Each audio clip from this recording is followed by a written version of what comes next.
Who you guys picking for the Mayweather-McGregor matchup? It's the biggest fight I've heard about in the last 20 years. If you're looking to cash in your sports knowledge, mybookie.ag is offering up to a 100% sign-up bonus on your first deposit. With MyBookie, you don't have to go to Vegas for great sports betting or ask around at CD bars to find a guy that knows a guy. My guy is mybookie.ag. It's online sports betting made easy, and they accept your bets anywhere, anytime. They even offer live in-game betting to bring the action anywhere you go. Trust me when I say they're the best, and I would never use any other sportsbook. Bet the fight, bet any game, college or pro. MyBookie.ag makes it easy to sign up and even easier to play. They have some of the fastest payout times in the business with 48-hour processing. And right now, for our listeners, you can head over to mybookie.ag and use the promo code CODE for a bonus of up to 100% on your first deposit. Expert or rookie, you gotta check out MyBookie. Win some money on the fight today.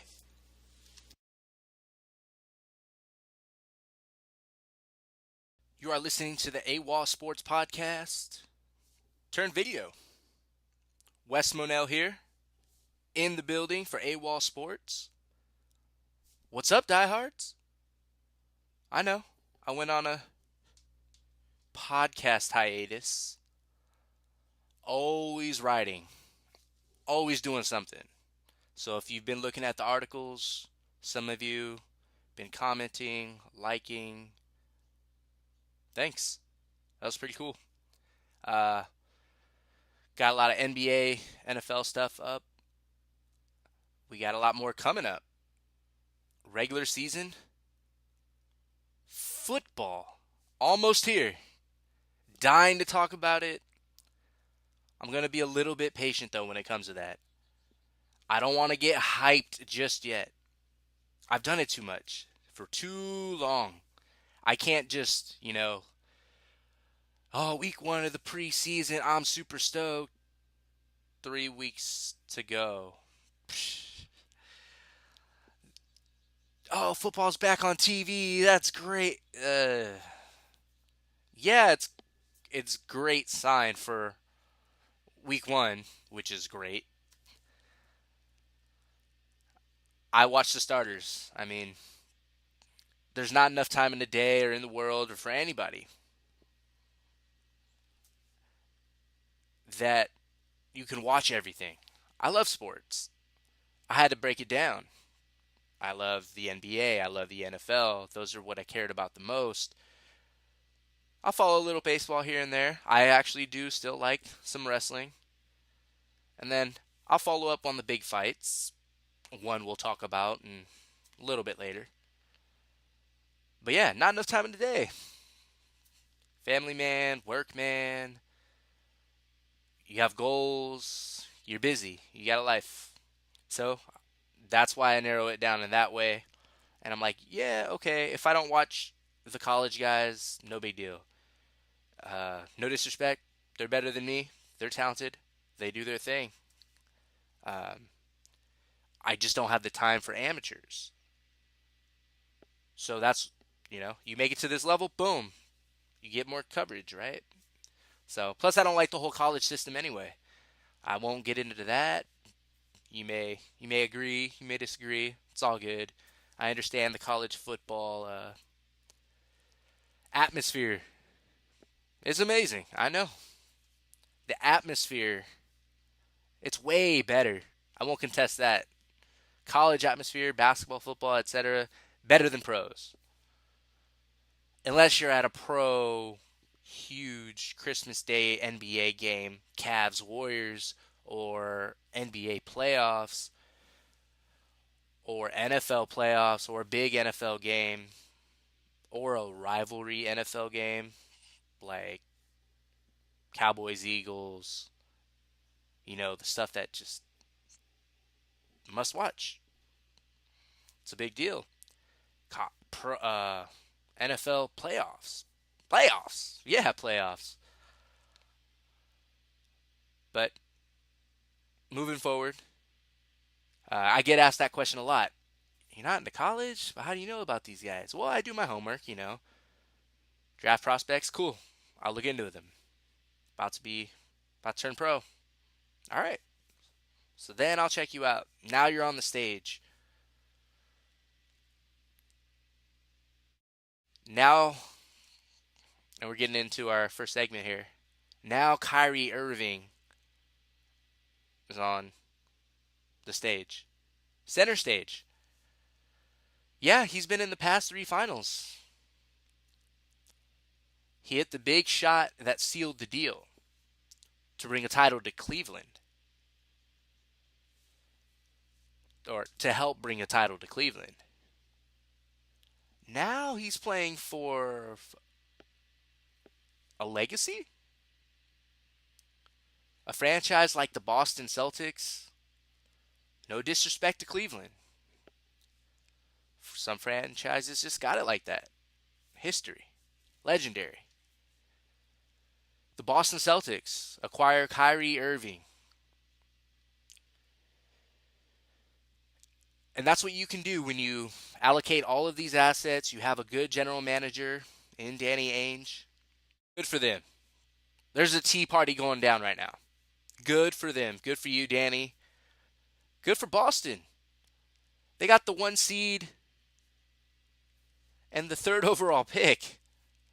Fantastic. Who in the hell does that? Fantastic. I'm not all about the hype, don't get me wrong. I'm a big fan of Brad Stevens. Big fan. But chemistry was probably the number one thing I would say that got the Celtics as far as they got last season. See, even as a 1 seed or a 2 seed in the East,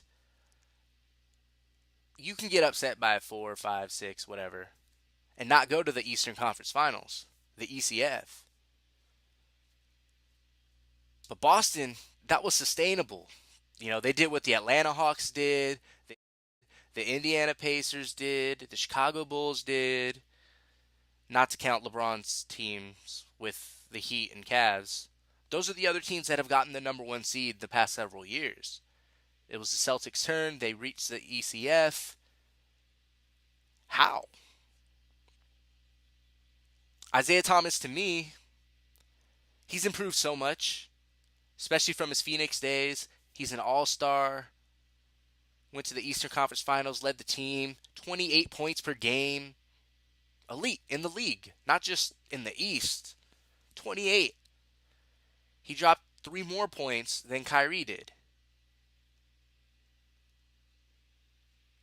He got the 1st seed, led the Celtics. Fantastic player. Maybe he is proving me wrong, because I do believe he's a natural fit in a 6-man role. I do. I'm not trying to throw shade at him. None like that. Why would I? I'm a little guy. I played basketball, point guard, shortest on the court for the most part. So yeah, I root for the little man. Come on. I'm one of them, so I root for them. No doubt. I play PG. But that doesn't mean I have to just damn Isaiah Thomas, he's going to be an all-star every year. He can lead a team. Well, I don't know he can really lead a team. They were just clicking.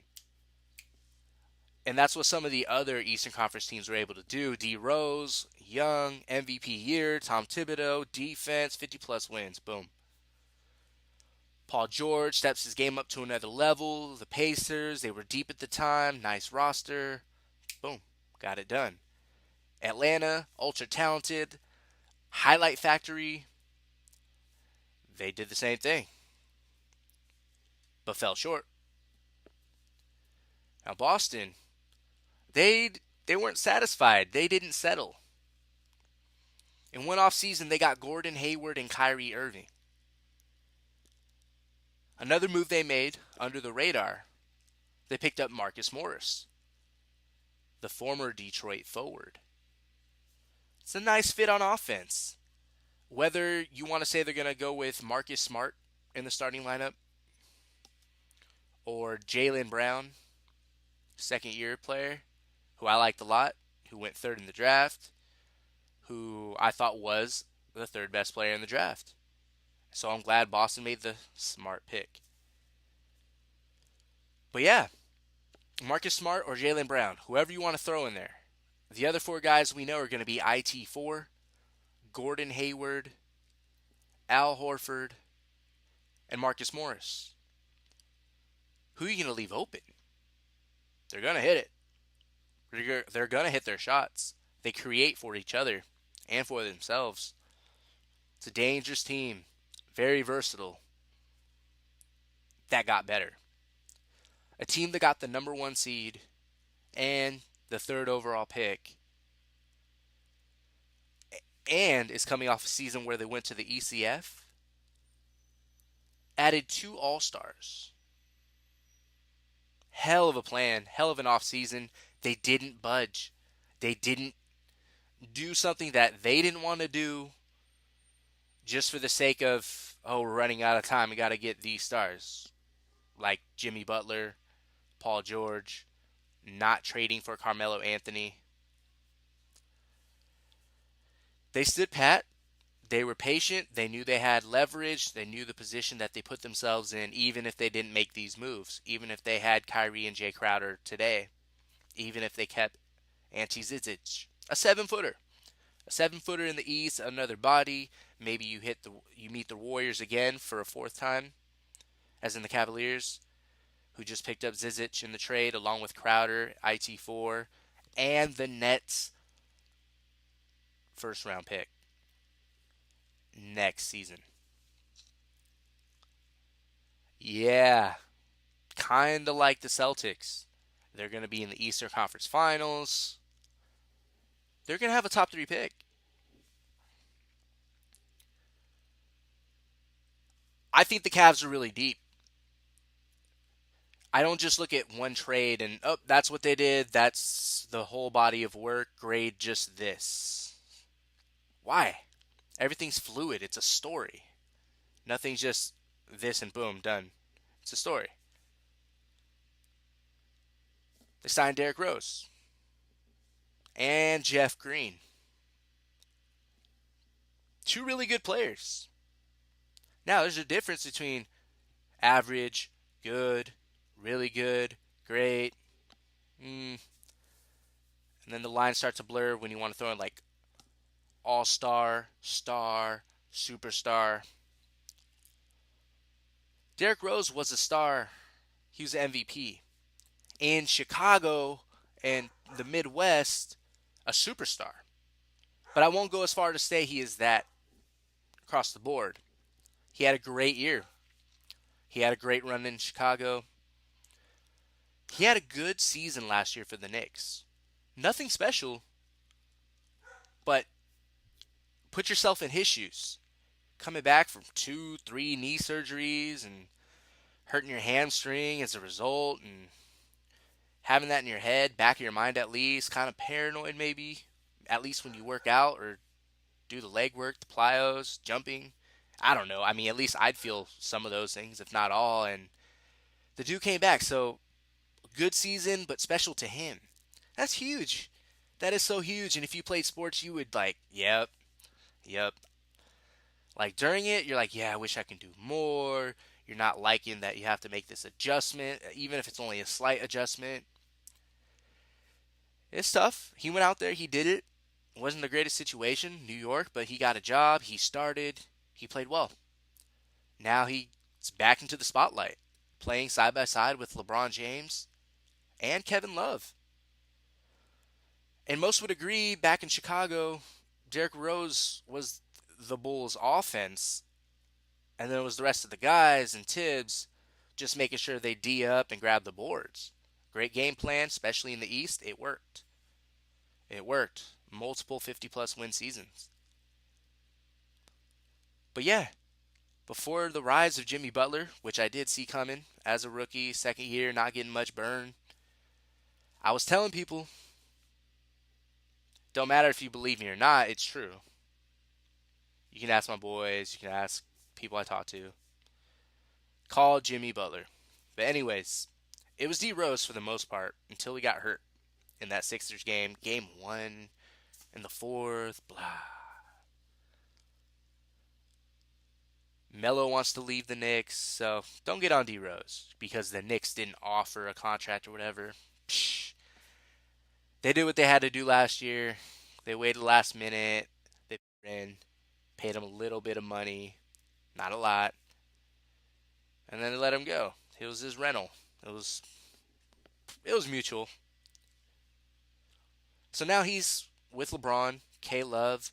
He'll be playing with Isaiah Thomas. And I know J.R. Smith has been starting. Kyle Korver has started before. Iman Shumpert has starting experience. So they're deep in the backcourt. And that sounds kind of weird to say after trading Irving. But it's true. But it's true. All right, as for the teams, moving on with the trade, the Cavs lineup of D Rose, Isaiah Thomas, and I'm just going to list those two, even though Rose may not start, in favor to J.R. Smith, most likely, I would assume. I mean, I'd start D Rose and Isaiah Thomas with LeBron, K Love, Tristan.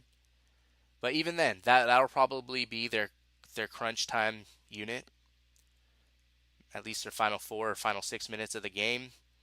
Of course, depending on matchups, but I'm not putting him on Shumpert in late. Maybe that last when the shot clock's down and there's a timeout called, then put in Shumpert. All right, cool. Defend this for a possession. We'll get the ball.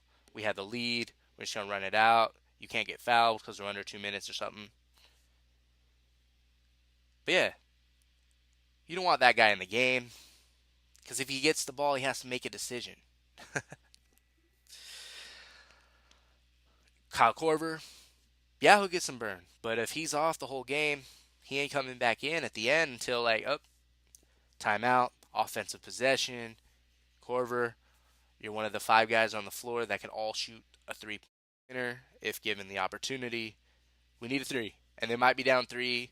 They might be down 2 possessions. And that's when you put him in late. Late, that is. If he's on fire the whole game, you don't take it out. You don't take that guy out. Hot hand stays.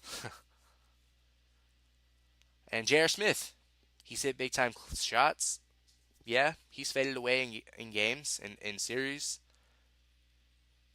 But that's 5, what? D Rose, Isaiah Thomas, J.R. Smith, Iman Shumpert, Kyle Korver. That's 5 guys right there. All starting experience. A lot of experience in that backcourt. They're talented. Across the board, Isaiah had similar numbers to Kyrie Irving. Some better slightly, some worse slightly, but they were like this statistically. So if you're just looking from, if you want to go with the analytics and whatever, Kyrie's a little bit more efficient as a shooter. Isaiah Thomas goes to the line almost double the amount. So a little different. Maybe Isaiah Thomas will get his teammates more involved than Kyrie was able to do. And I know, and it was probably just Kyrie's role. I mean, they were successful. They went to 3 straight finals, but Kyrie was the one-on-one guy, the ISO guy. A miniature DeMar DeRozan, who was kind of like a knockoff of Carmelo Anthony. Yeah, I'm not so high on DeRozan, even though I think he still has time to break from that mold, the path that I think he's currently on, which is becoming a Carmelo Anthony, or like you're never totally like one player, so I'd say somewhere in between, but leaning a little heavier to Carmelo, but between Rudy Gay and Carmelo Anthony, that's where I have him, like DeMar DeRozan, slightly more towards Carmelo, like 60-40, 65-35 probably actually. But yeah, so I mean, Kyrie, he does have stuff to prove despite being an NBA All-Star and champion and Olympian, which is what Klay Thompson is, by the way. So let the trade chatter increase. How much longer is he going to be? Contract and out, right? Contract expires. He's gone. Klay Thompson. I'd be surprised if he stayed. Maybe he wants to be a Laker like his father. Maybe he wants to join another team, some of his boys. I don't know. Who knows? Seriously, who knows? If you know, comment, call, shoot. Psh, let me know. If you know something, get on here. Get on here. You got the platform. If I know something, I'm going to spill it to you. Unless someone asks me not to or if it's in confidence. But if I learn something. So, yeah, Kyrie's got some stuff to prove. Can he lead? Can he get his teammates involved? Not so much freezing them out. And I'm not saying that wasn't his role.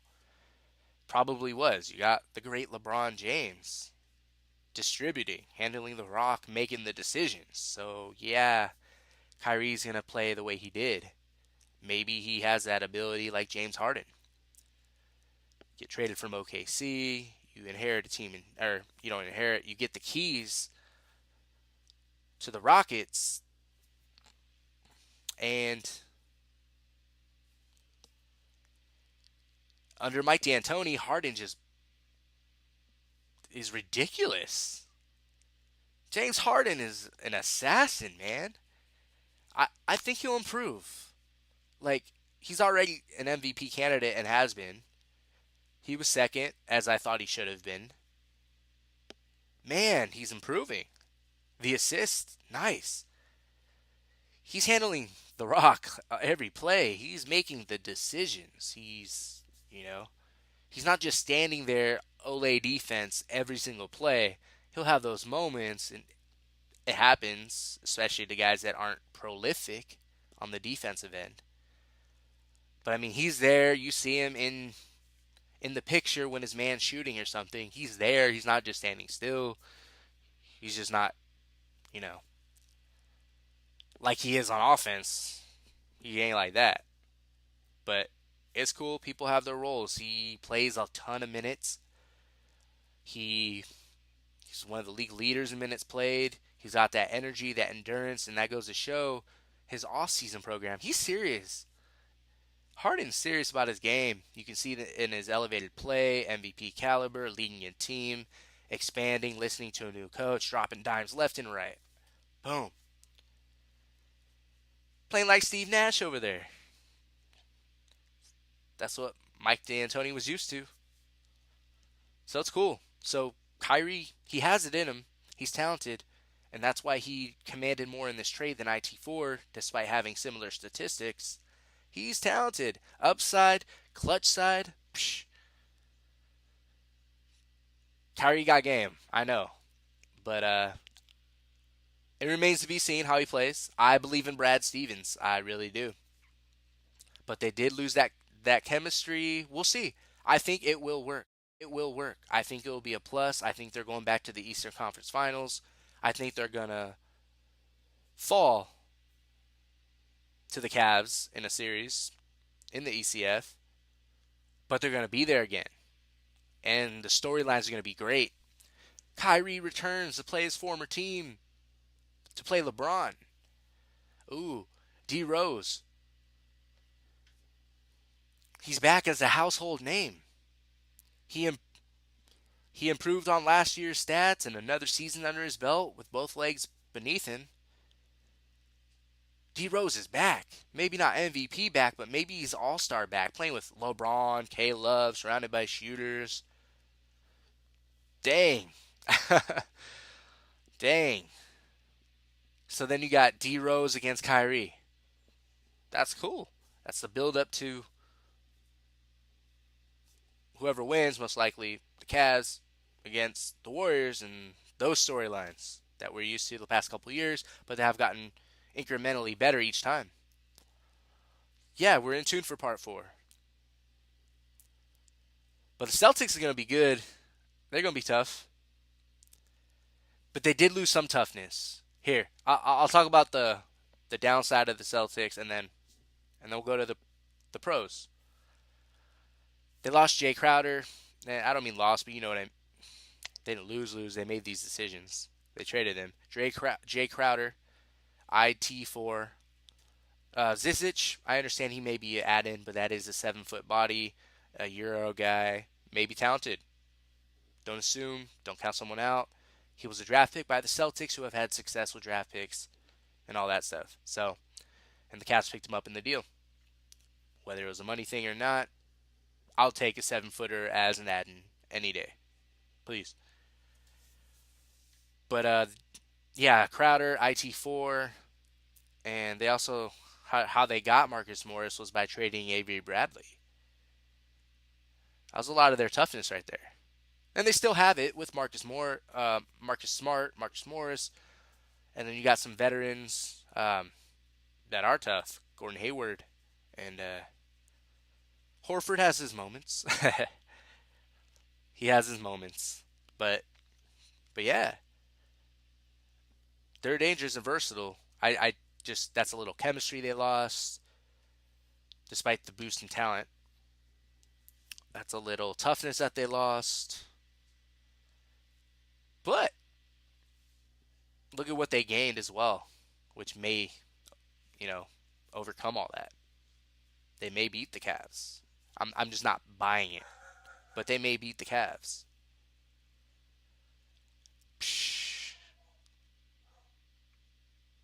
So, hmm, I'm just thinking about that lineup is Irving, and say I'll put Smart in because he's a veteran over Brown, whatever. So you got Kyrie, Marcus Smart, Gordon Hayward, Marcus Morris, Al Horford, Jason Tatum off the bench, perhaps Jaylen Brown. Nice. Brad Stevens is the coach. Nice. Nice. It is. Hate on him because you're maybe a Laker fan or in the East. Whatever. It's a great trade for both teams. I like both their rosters. They both got better.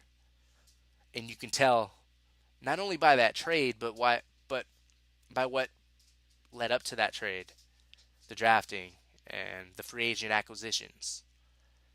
Great trade. I like it.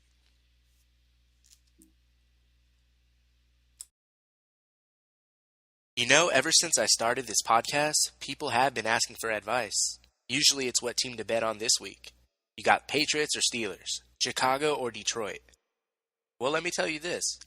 Where you're betting at is just as important as who you're betting on. So that's why I always tell people to go to mybookie.ag. MyBookie has been in the business for years, and their rep is rock solid.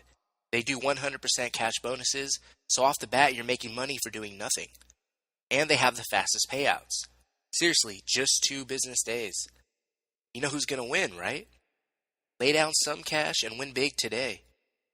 I would only recommend a service to my listeners that's been good to me. That's why I'm urging you to make your way to MyBookie. You win, they pay. They have in-game live betting, the most rewarding player perks in the business, and an all-new mobile site that makes wagering on the go a breeze. Join now and MyBookie will match your deposit with up to a 100% bonus. Use promo code to activate the offer. Visit mybookie.ag today. You play, you win, you get paid. And we're back. So, the fight. Saturday, August 26th.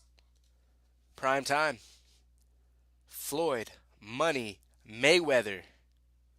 Mr. 49-0. We fell for this last time, didn't we?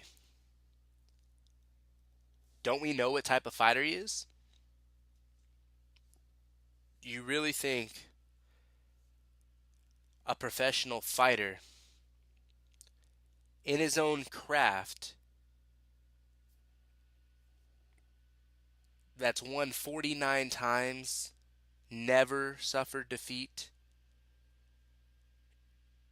is going to lose his last match? It's not happening. Connor already has a few losses. They're both getting paid. They're entertaining.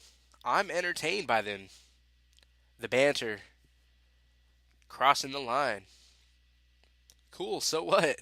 I'm cool with it. It's like wrestling if you still follow that. It's like NBA drama, but instead of crossovers, it's punches. Or in Money's case, dodging. Stick and move. Stick and move. It's boxing. Connor's going to lose. I just hope he makes it entertaining enough. I don't know if Conor McGregor has the durability, to be honest. Sounds a little crazy because I know there's more energy in MMA, but boxing, it's different. It's like being a basketball player trying to play soccer, being a soccer player trying to play basketball. You're going to be in great shape, but you're still going to get tired before the guy that does that sport, whatever you're playing, to whoever's strengths. So yeah, if the roles were flipped, if this was in the octagon, McGregor's a no-brainer. But it's not that, and it's the opposite. But I'm entertained. I'm gonna do my best to watch it live, but I might have to watch the replay. You know how that goes. Nah, I'm not too cheap. Yes, I am too cheap. But I've streamed so much stuff. Um, Legal streaming, pay per view, right? Right. Yeah, there's people that having people over and splitting and getting the fight. There's casinos that showing it. There's restaurants. B Dubs, Buffalo Wild Wings. I know they're gonna have the fight there. I've seen some fights there before. Casino doesn't sound like a bad idea, but we'll see. We'll see. But yeah, I'm betting on Floyd. Uh, I feel like I'm contradicting myself when I say this. I don't think there's a chance that the fight goes all 12 rounds. But on the same note, I don't think it's going to end in a knockout. So I know something has to give. It kind of sounds contradictory. But, I mean, if Connor's over aggressive and Floyd's sticking and moving, and then sticking, and then moving, and keeps getting it, incrementally, like he's always done, which is what I expect. You know, Connor's high energy. Floyd is patient, believes in his craft, hasn't failed him yet. His last fight. So even if you do believe in the conspiracy and the fixes, or not conspiracy and the fixes, Floyd will get the victory. Floyd will get the victory. One way or another. No doubt about that. So if you're putting money down,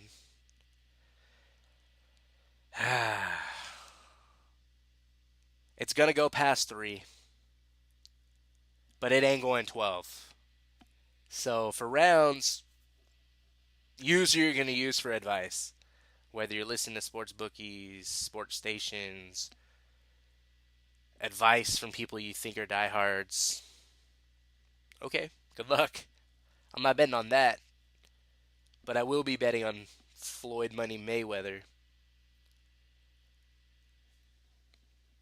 winning the fight, while Mayweather and McGregor both win the money. So, and both sports win-win. And I know, a lot of people don't believe nowadays that boxing is huge, but it is. I realize that mixed martial arts, UFC, on the rise, and has been that way for a while. I don't believe it surpassed it yet. It's still growing exponentially. But this is a big deal. This is shedding some light on MMA and Connor and what Dana White's got going on. in that sport and that craft. And you know what? It works both ways. Both ends are, So, yeah, I do expect the controversy to be there. Here, below the waist there. Psh, would I bet on Connor taking down Floyd once or something? He'll get disqualified, right?